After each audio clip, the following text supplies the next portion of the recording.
12 KG 1253 টাকা তো dealer price না। দেখি আপনারা বিক্রয় মূল্য দেখেন, ক্যাশ মেমো দেখান। স্যার মাল আসে না তো এই কারণে আছে ক্যাশ মেমো দিছে, কাউকে দেন না। মাল আসে না তো কত বিক্রি করছেন আজকে? আজকে কোনো গাড়ি আসে না। আপনি বিক্রি করছেন কত? জি আমি আজকে আমি গোডাউন তালা মেরে দিছি, কোনো গাড়ি আসে না। আমি তো পাইকারি বিক্রি করি, মাল নাই দেখে। কালকে কত বিক্রি করছেন? কালকে হলো 1200 1250 বিক্রি। দেখি প্রমাণ দেখান। 1200 1250 বিক্রি। মাল আসে না, এই যে মাল আসে না দেখে স্যার। আচ্ছা, বিক্রির সাথে মাল আসার সম্পর্ক নাই। আপনি যেগুলো আছে ওগুলো কি দামে বিক্রি করছেন? আপনি বললেন গতকাল বিক্রি করেছেন, তো গতকাল বিক্রয় মূল্যটা দেখান গতকালে। আছে আছে ক্যাশ মেমো আছে। মাল আসে না দেখে আমরা মেমো করতে। আপনি সত্য করে বলেন আপনি কত দামে বিক্রি করেন, আমরা তথ্য নিয়ে আসছি। আপনি 1250 টাকা দেন, প্রমাণ দেখান। 1250। আচ্ছা ভাই, আপনি যে দামে বিক্রি করেন, এটা ধরেন একটা ই করলেন, আপনি এখানে মেমো বানাইলেন, এটার তথ্যটা থাকবে কোথায়? ততটা স্যার এই কার্বন কপি নাই, এটা আমাদের ভুল হয়েছে। কিন্তু এটা তো বড় ভুল, গ্রস মিস্টেক। আপনারা তো ডিলার, জি আপনাদের কাছে কি কোম্পানি বেশি দামে বিক্রি করেছে?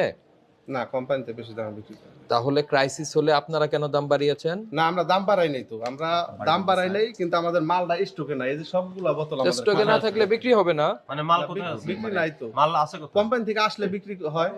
এখন আসে নাই? না, এখন আসে না। এই যে আমার গাড়ি আজকে কালকে 2 দিন পর্যন্ত আমার কোনো গাড়ি আসে না। আমি ডাইরেক্ট। আচ্ছা, গাড়ি যদি না আসে তাহলে মাল থাকবে না, বিক্রি হবে না। কিন্তু 1700 টাকা বিক্রি হবে, 2300 টাকা বিক্রি হবে কেন? না, এটা তো 2300 টাকা 1700 টাকা আমরা বিক্রি করেছেন। এই যে পাবলিক যারা কিনেছে তারাই বলেছে। ভাই, প্রথম কথা হচ্ছে এই যে আপনার এটা ডিলার পয়েন্ট, আপনি যেটা দিয়েছেন এটা রিটেল প্রাইস, এটা আপনি এখানে দিতে পারেন না। এইটার জন্য আপনার 50,000 টাকা।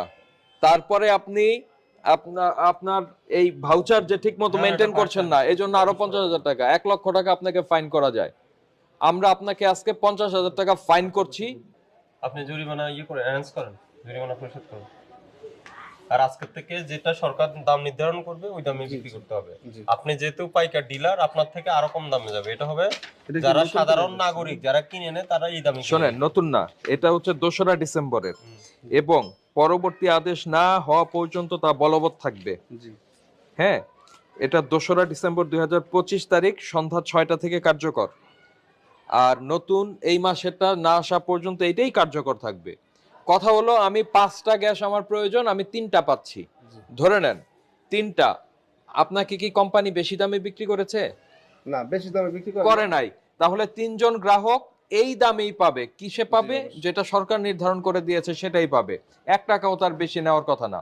তাহলে মাঝখানে যে অনৈতিক মুনাফাটা অর্জন করছেন, এটা আপনি করছেন, আপনারা করছেন।